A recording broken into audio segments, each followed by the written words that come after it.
Dot is one of our educational eagles.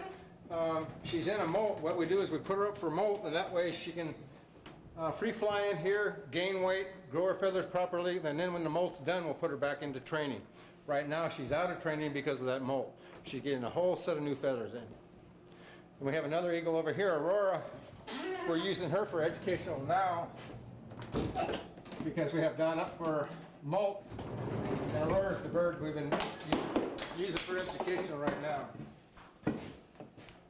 You can see she has a broken left wing. We only use birds with non-releasable situations. If these birds can be released, we'd rather put them back out in the wild. And that's the way with all the birds we have in captivity here. They're all non-releasable for one reason or another.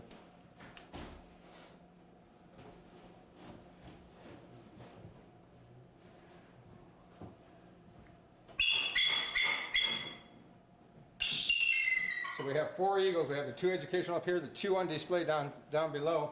And we don't train or work with the eagles on display.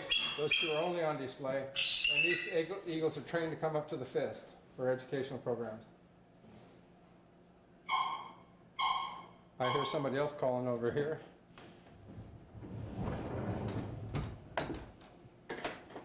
For this one back here, this is a rehab raven. And she's the one that's in, looks like about a week away from release. And she's over on top there. She has a broken foot, but it won't stop her from being released. This animal will still be released because the ability to fly and acquire food is still there. She's on antibiotic due to that broken foot, and since that is complete and the scaling on her foot comes back, we can release her back out. Moonshine is a North American great horned owl. Came from up in Anchorage. Dr. Scott up in Anchorage gave it to us, and this is another training or educational bird. She's trained to the fist, comes out, goes out to the educational programs. This is a male. The females are much larger than this, so this is a small species of gray horn.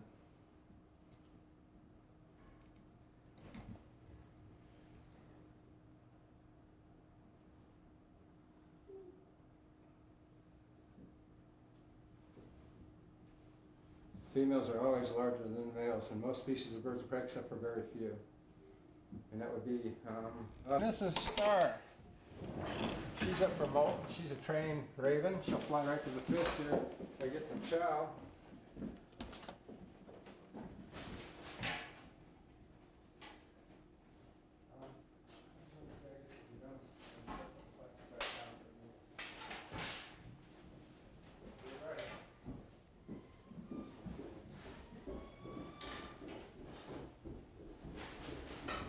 Call Star over here. She'll come up and get some chow here. Yeah. Get some chow.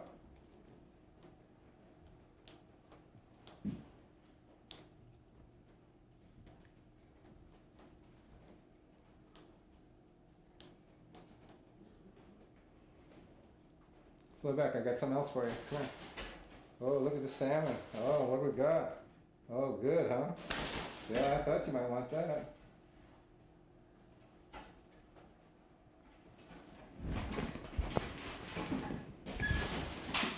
These are one of the most intelligent birds.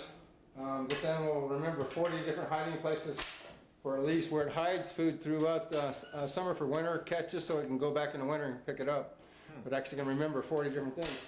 You can see the toys in here. These are what we call animal behavior or enrichment, and he uses them to keep himself occupied. You can see the fish over here with the hole. He'll take the pieces we give him and actually stick it in the hole of the fish and hide it. So we give him hiding places. We also give him wood. You can see he's been banging away on this one piece of wood over here. Again, it's called behavioral enrichment. It gives the birds something to do because they're very, very intelligent and they get bored very quickly. But it's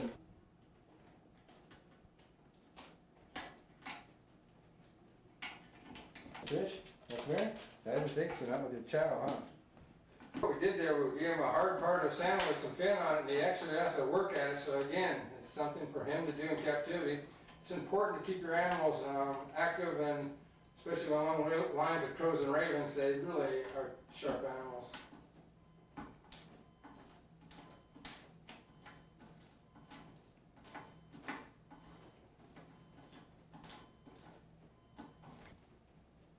clicking.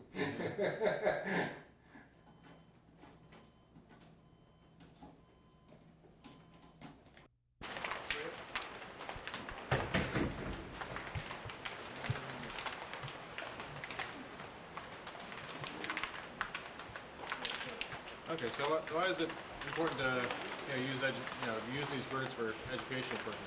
Well, we have 7 educational birds in captivity, and none are releasable. They're all non-releasable animals, and we think that's the way it should be. If these animals can be let back out to the wild, that's exactly where they go. So we only use non-releasable. The eagles you see behind me are 2 non-releasable eagles, but they're ambassadors for their species. That's why they're here. They're ambassadors for their species to teach people who come through about their species eagles. And the main thing is understanding animals. If you can understand the animals around you, you coexist much better. And we do a lot of educational programs here in town. We're up to 49 for last year, and we do schools and libraries and the discovery centers. We think it's so important to bring wildlife live to the classroom, and it's a great educational experience, and we definitely have been seeing the benefits. Very good. Very well put.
Here, let me give you a business card too on top of it all. Okay.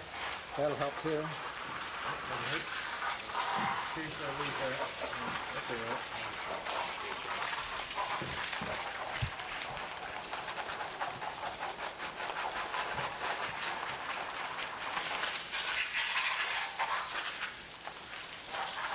all right. Go ahead and give him a hand. Put that.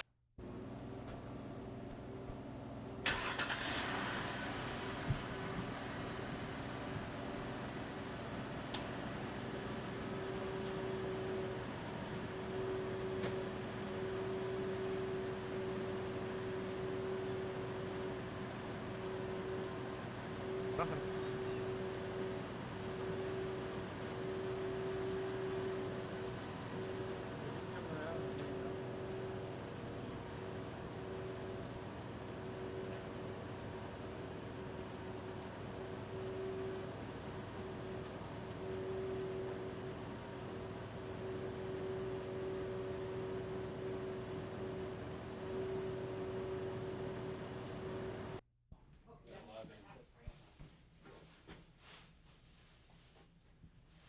What's that? What's going on, June? Oh, we do our community lobbying up there.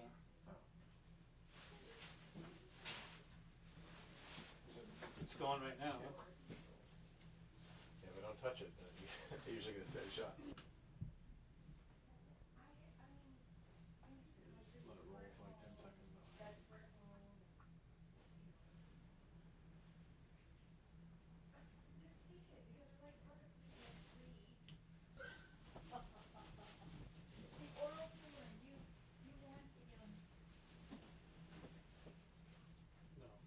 You want the, you mean the red, black, and white? No, I No, think you mean a real full. So, well, first of all, tell me what we got here. Okay, we're in the control room of the Ketchikan Dry Dock number 1. And just look at me. Oh, okay. Trying to look right in there. Oh, I see. Okay. Okay, we're in the control room of the Ketchikan Dry Dock number 1.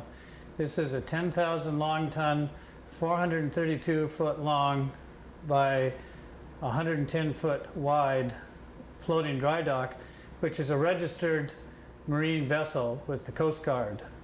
A floating dry dock is designed to lift the ships in Alaska out of the water, where we can paint the hulls and take care of all the underwater requirements that a ship needs for maintenance. The floating dry dock requires considerable amount of power to lift the dry dock when we are lifting the ship. And the way a floating dry dock works is when it sinks when we're ready to lift a ship. So we sink this entire platform we're on, and we sink it by merely opening up flood valves. And like when you put a hole in any ship, it sinks by itself. And actually, we like to consider it lowering rather than sinking, because we plan to do that. So it's a lowering. But the power consumption arises when we want to lift the vessels. What we do is close the valves, and then through this electrical control panel, we start the discharge pumps and evacuate the 12 ballast tanks that comprise all of the internal compartments of the dry dock. So for each pump, we have a pump controller here. These are large pumps. They run at 30 amps and require about 12,500 volts per pump to operate from 45 minutes to an hour and a half. During the dry docking evolution, we lift the pumps. This is a major power drain on the community of Ketchikan's power resources, and we have to coordinate every docking evolution with Ketchikan Public Utilities. Behind you, we see the ballast tank indicators, and for every ballast tank, this tells us how much water we've got in the tank, and we can control the lift rate and the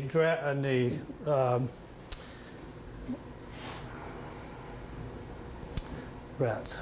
No, it's fine. It's fine. Yeah. It's on tape. I edit everything. Right. What am I trying to say about? Oh, the pitch. Yeah, no, it's. So, what? Yeah, and that's one of the reasons you need the power. So talk a little bit about the expansion and the power needs. Okay, so I'll go into that now.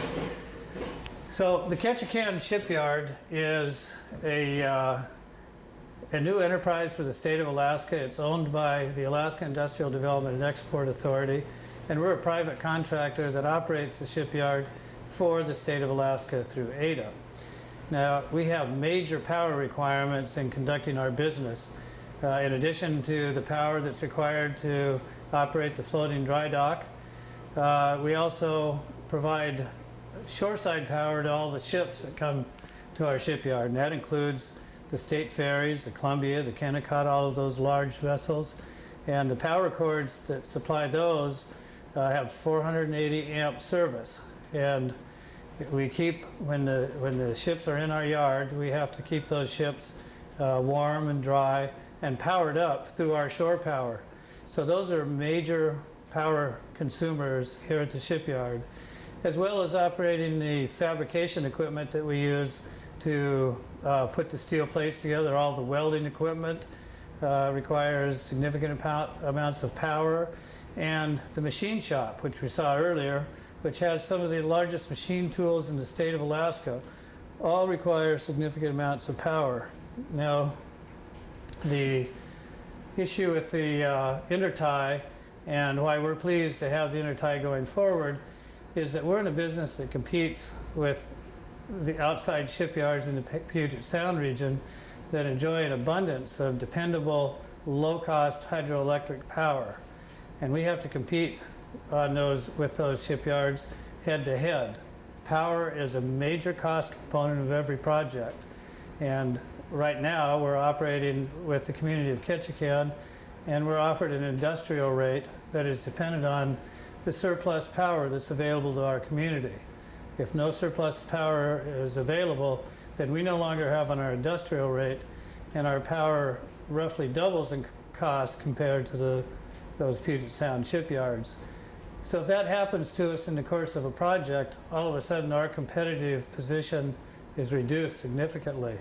So through the intertie with a dependable source of affordable power is very important to our competitive position in the global perspective of putting together the new shipbuilding and repair enterprise that we're doing here in Ketchikan.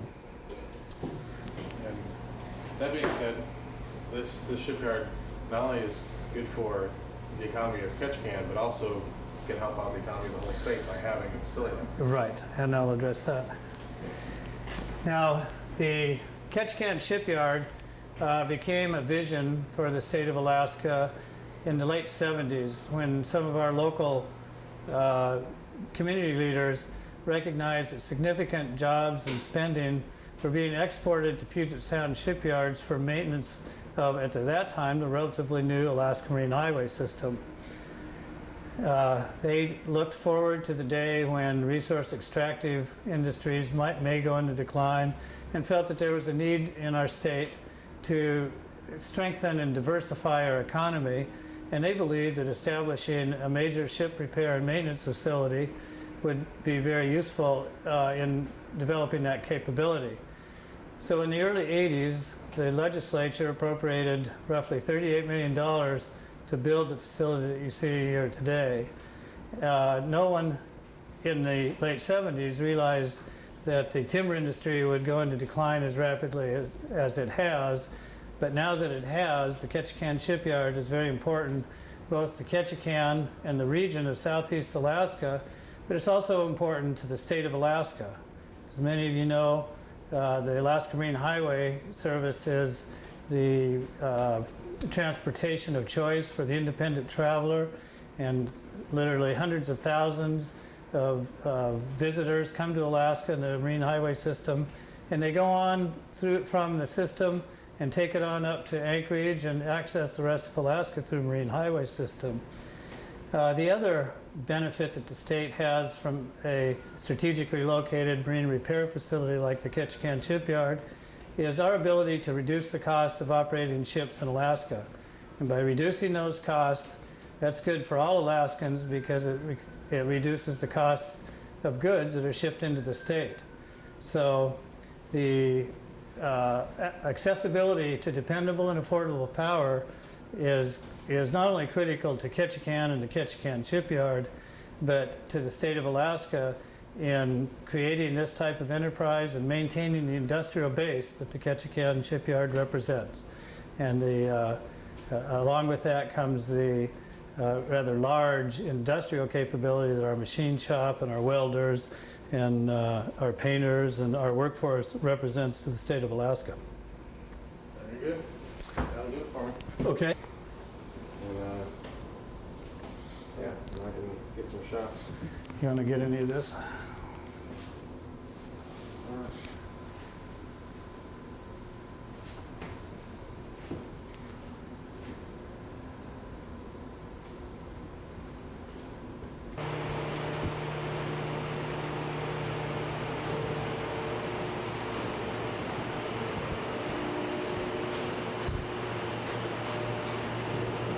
This is called the safety deck.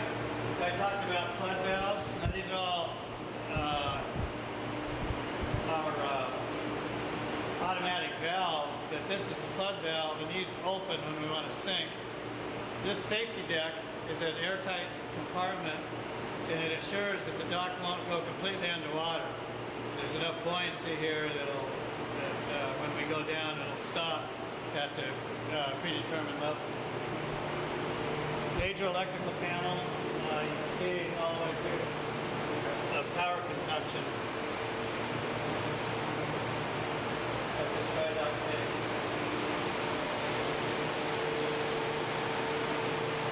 Down earlier, it had with 30 amp, 12,500 volt service requirements, and there's 12 of these pumps. So before we turn these 12 pumps on, begin operating the dry dock, we have to communicate with the community of Ketchikan and make sure that there's no unusual power requirements or conditions that we can knock the whole grid down.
You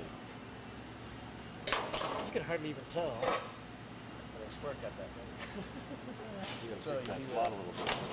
What? Where? It's only 2 holes. Oh. Oh. So, going over that 1 inch, it'd be like 2 inches. I'm fucking right up. Hey, alright.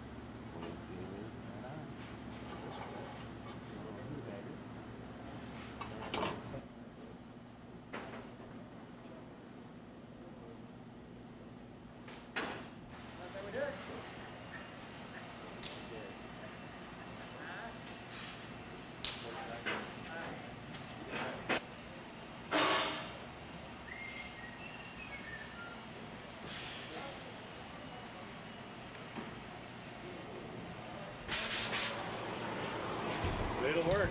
Huh? Settle down now. You're gonna have to move that.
Also brighten it up a little bit more real quick. It's too Yeah, dark. go ahead. I can it's lower, it'll show full screen, which we could do if we No. wanted. That's well, anyway. So I have that kind of setting. It's no, it's fine. 'Cause I Just just tipped the camera. Oh, okay. Give any other junk in the picture. I probably should remove some of this mess. No McDonald's and that.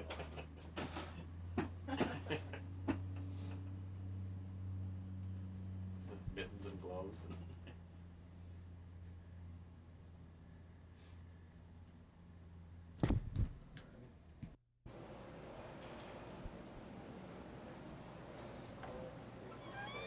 That's for the first time in 10 years. Banks and the country's capital are open for business and giving people more access to their money. But Argentina's